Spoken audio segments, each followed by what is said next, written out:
Morning class 10th. This is your home science class and we are studying chapter number 5 home decoration. कुछ चीज़ें हमने देखी हैं और आज हमारा जो टॉपिक है that is elements of art कि अगर हम कोई भी ड्रॉ कर रहे हैं या कोई हम डिज़ाइन ड्रॉ कर रहे हैं तो उसके एलिमेंट्स कौन कौन से होने चाहिए. The elements of art structure which are basic in all usual arts कि जो बेसिक्स हैं हर एक आर्ट में ज़रूरी है वो क्या है. दैट इज़ नंबर 1 लाइन कि आपको उसमें लाइन ड्रॉ करनी होती है एंड आप करते हो. वो लाइन कैसी भी हो सकती है, या तो स्ट्रेट करो या कर्व करो या कैसे भी लाइन आप ड्रॉ करिए. ओके. फिर होता है फॉर्म कि आप उसको कौन से फॉर्म में ड्रॉ कर रहे हैं, आप कौन से शेप में उसको ड्रॉ कर रहे हैं. फिर आती है टेक्सचर. टेक्सचर भी आप उसका अपने अकॉर्डिंग रख सकते हैं, जैसा वो ऑब्जेक्ट है, जिस चीज़ से वो रिलेट करता है आपका डिज़ाइन, उसके अकॉर्डिंग उसका टेक्सचर होता है. पैटर्न भी आप कोई भी रख सकते हो. जहाँ पे आप उस चीज़ को ड्रॉ कर रहे हो उसके अकॉर्डिंग पैटर्न रखा जा सकता है, या फिर अगर आप उसके अपोजिट कोई पैटर्न रखना चाहते हो आप फिर भी रख सकते हो. लाइट के लिए भी आपको बहुत ज़्यादा ध्यान देना होता है. Light is existing while darkness is depressing. While furnishing a house following points about light should be kept in mind कि लाइटिंग की व्यवस्था तो आपको बहुत ही ध्यान में रखनी चाहिए. There should be proper lighting in a room for it illuminates what we want to see कि अगर प्रॉपर लाइट नहीं होगी तो आपको हर चीज़ सही तरीके से देखने में हेल्प नहीं हो पाएगी. फिर आता है आपका colour. Colour is the property of reflecting light of a particular wavelength. आप देखो कोई भी चीज़ बिल्कुल सूनी सूनी सी लगती है, अगर आप उसमें कलर यूज़ कर लीजिए, रंग भर दीजिए तो हर एक चीज़ खिल जाती है, या वो आपका चेहरा हो या वो कोई ड्राइंग हो. तो कलर भी बहुत ही मायने रखता है किसी भी आर्ट को ड्रॉ करने के लिए.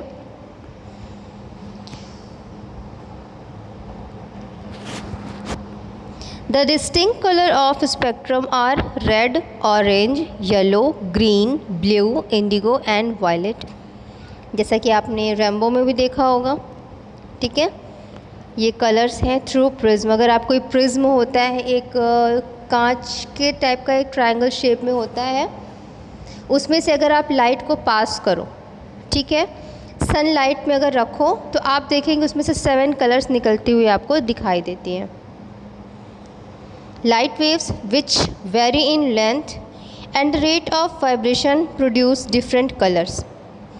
Day light is thought of as white light but it is actually made up of violet, indigo, blue, green, yellow, orange and red colours. हमें लगता ज़रूर है कि जो दिन का प्रकाश है वो सफ़ेद है या वो जो भी हमारे नज़रिया कहता हो, बट रियलिटी है नहीं है.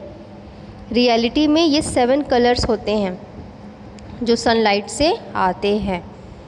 वो आपको तब दिखेंगे जब आप किसी प्रिज्म के सहायता से उस चीज़ को देखेंगे. कलर चार्ट और कलर व्हील. कलर चार्ट क्या है? जैसे कि वार्मथ और कूलनेस नोज एज ह्यू और the name of the colours that is red, blue और येलो. इन्हें हम क्या कह सकते हैं? वार्मथ और कूलनेस. लाइटनेस और darkness known as a value of colour. ये वैल्यू ऑफ कलर कहे जाते हैं. जैसे white has the highest value and dark has the lowest value. Brightness और डलनेस नोन एज इंटेंसिटी और क्रोमा ऑफ द कलर्स. कौन कौन से हैं?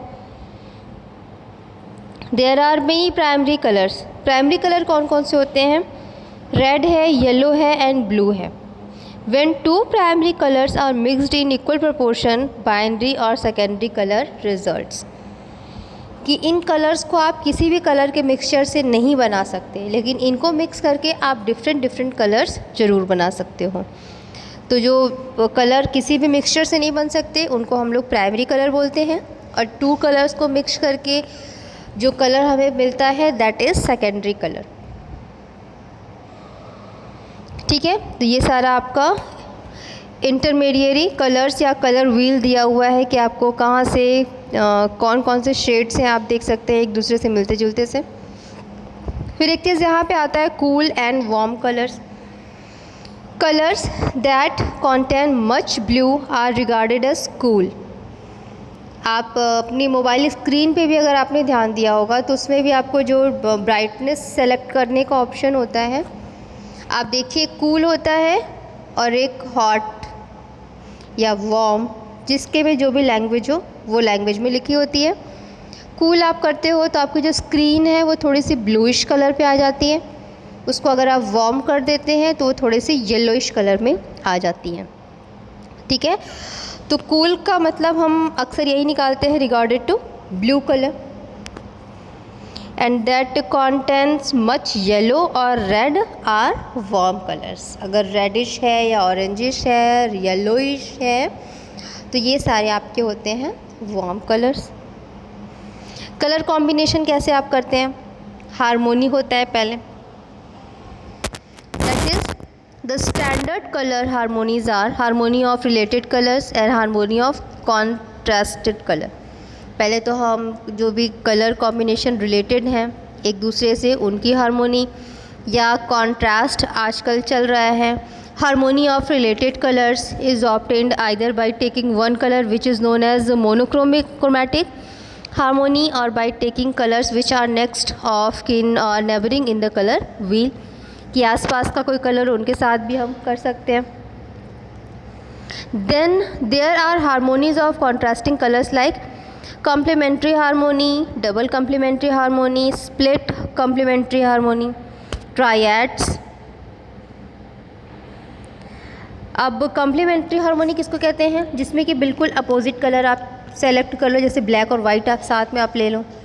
Double complementary in which two adjacent colors are complemented are used together, जैसे yellow and yellow orange, violet and blue violet, इस तरीके से। स्प्लिट कम्प्लीमेंट्री हारमोनी, जैसे इन विच प्राइमरी और an intermediate colour is use with the colour of either side of its complement, जैसे आप yellow के साथ yellow orange with blue and purple. ठीक है, triad for equilateral triangle are form one by taking 3 primary colour red blue and red, second by taking 3 secondary colours, third by taking 3 intermediate colour. तो इसमें तीनों पे जितने भी colours की जो वैराइटीज़ हैं सबको जो मिक्स करते हैं सबके साथ में जो बनता है दैट इज़ ट्रायड। फिर आता है आपका बैलेंस। तो कलर कॉम्बिनेशन अगर आप दे रहे हो तो उसमें आपको बैलेंस का ध्यान रखना बहुत ज़रूरी होता है। अगर आपको ये पता है कि रेड और येलो आपने मिक्स किया तो ऑरेंज बनता है, बट कितना रेड लेना है एंड कितना ऑरेंज लेना, कितना येलो लेना है, ये भी आपका बैलेंस बहुत ज़रूरी है। ठीक है, फिर भी देखते हैं इसमें क्या है। Larger areas of a colour should be quiet and subdued in effect, smaller area are should show strong contrast. जो भी बड़े एरियाज़ हैं उनको पहले आप लाइट रखो, और जो भी स्मॉलर एरिया हैं उनको आपको स्ट्रॉन्ग कॉन्ट्रास्ट देना चाहिए ताकि वो साफ साफ दिख सके। द कॉन्ट्रास्ट में बी ह्यू, वैल्यू और intensity. This is known as balance in colours. या बैलेंस कैसे बिठाओ कलर्स को, कहाँ पे कौन से कलर्स आपको यूज़ करने हैं ये आपको पता होना चाहिए। The skilful flow of colour in lines और slopes produces a rhythmic effect, कि आपको देख के रियल लगे, आँखों को सुकून मिले, दैट इज़ रिदम। कि हाँ, ड्रॉ तो कई लोग कर लेते हैं बट उनमें वो अच्छी से क्या आप कहो कि वो अच्छी वाइब्स नहीं आती, रिदम देखने को नहीं मिलता। ठीक है, फिर आता है आपका एम्फेसिस।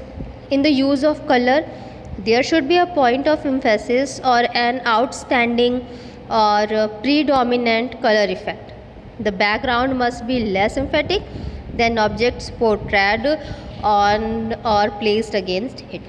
कि आपका जो बैकग्राउंड है वो अगेंस्ट होना चाहिए, वो थोड़े से आपके लेस एम्फेसिक होना चाहिए। लेस एम्फेटिक होने चाहिए। और जो भी आपने प्लेस किया है उसके ऊपर, चाहे आपने कोई फ्लावर प्लेस किया है, चाहे आपने कोई एनिमल प्लेस किया है, उसको आपको क्या करना चाहिए, वो उभर के आए, आपको ऐसा करना चाहिए। ठीक है। फिर आता है आपका प्रपोर्शन, अभी जो मैं आपको बता रही थी। The subtle variation in proportion of colour used can produce interesting effects. आप कलर का जो भी क्वांटिटी ले रहे हो, आप कॉम्बिनेशन में अगर आप देखो, उससे कई तरह के इफ़ेक्ट्स आप दे सकते हो। ठीक है। तो आज के लिए सिर्फ इतना ही। नेक्स्ट जो भी हमारा टॉपिक है उसमें हम देखेंगे use of colour in the home decoration, कि अगर आप अपने होम को डेकोरेट कर रहे हो तब आपको कैसे कलर्स को यूज़ करना चाहिए। ओके स्टूडेंट्स, आज के लिए सिर्फ इतना ही। Take care, good bye.